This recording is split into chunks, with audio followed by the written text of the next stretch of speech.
Thank you, Jimmy. We will not waver in our commitment to see that justice is done for this terrible act in Benghazi. And make no mistake, justice will be done. That was the President of the United States over a year ago. We're investigating exactly what happened, but my biggest priority now is bringing those folks to justice. That was the President of the United States over a year ago. No one has been arrested. No one has been prosecuted. No one has been brought to justice. We don't even have access to the witnesses. You in the media were good enough for my 16 years as a prosecutor not to tell me how to do my job. And so far in Congress, y'all have been good enough not to tell me how to do my job. I'm not telling you how to do your job.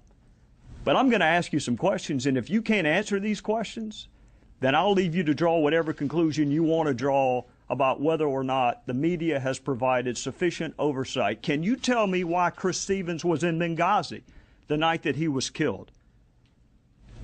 Do you know? Does it bother you whether or not you know why Chris Stevens was in Benghazi? Do you know why we were the last flag flying in Benghazi after the British had left and the Red Cross had been bombed? Do you know why requests for additional security were denied?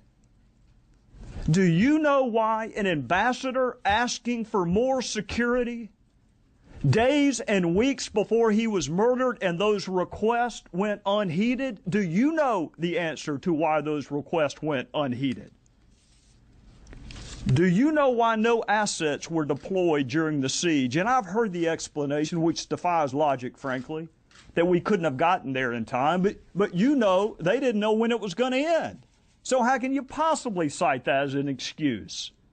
Do you know whether the president called any of our allies and said, can you help? We have men under attack. Can you answer that? Do any of you know why Susan Rice was picked?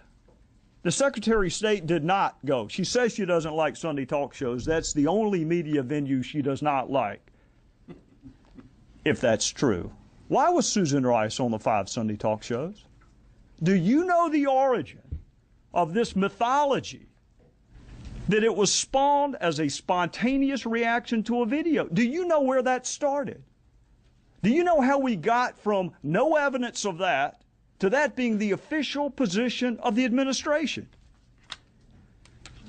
In conclusion, Congress is supposed to provide oversight. The voters are supposed to provide oversight.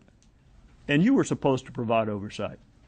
That's why you have special liberties, and that's why you have special protections. I am not surprised that the President of the United States called this a phony scandal. I'm not surprised that Secretary Clinton asked, what difference does it make? I'm not even surprised that Jay Carney said Benghazi happened a long time ago. I'm just surprised at how many people bought it.